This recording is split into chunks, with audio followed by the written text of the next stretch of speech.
స్తోత్రం చెప్దాం ఒకసారి గట్టిగా. పెందల కాడ లేచి ఎక్కడికి వెళ్ళినాడు? చీకటి ఉండగానే, ఇంకా ఉదయకాలం అవ్వలేదు, వెలుగు రాలేదు, సూర్యుడు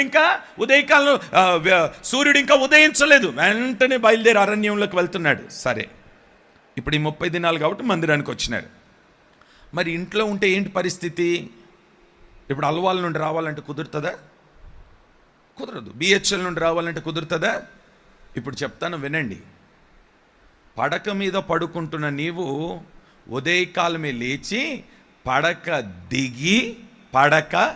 దిగి దిండు మోకాల కింద వేసుకొని, అంతేనా?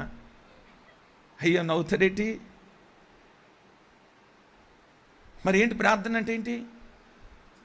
నీ మోకాలు నేలకి అంటాలి. స్తోత్రం చెప్దాం ఒకసారి గట్టిగా. మన భక్తులు ఉన్నారే, పడక మీదనే బోర్ల పడతారు.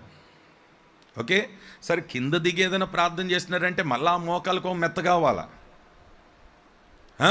మళ్ళీ మెత్త కావాలి. అది కూడా సరిపోదు, మళ్ళీ ఆ ఇంకొక మెత్త పక్కన ఉంటుంది, దాన్ని తీసి వెనకాల ఎత్తారు.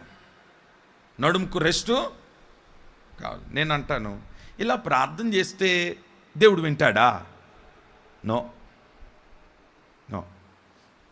నీకు ఓపిక ఉన్నంత వరకు మోకాల మీద ఉండి, ప్రభా నీ కృపతో నన్ను నింపయ్యా, పెందల కాడ లేచి నీ సన్నిధిలో నీ స్వరం వినడానికి ఉన్నానయ్యా, నన్ను నీ కృపతో నింపయ్యా.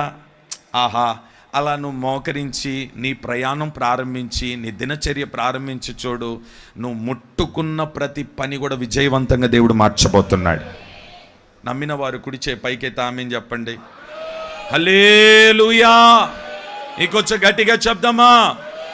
నువ్వు ఏది ముట్టుకున్నా, ఏ పని చేసినా, దిన ప్రయాణం అంతా కూడా దేవుడు నీకు క్షేమము కలుగ చేయుట కొరకు పెందల కాడ ఉదయకాలమే లేచి దేవుని సన్నిధిలో మోకరించి ప్రార్థన ప్రారంభించు.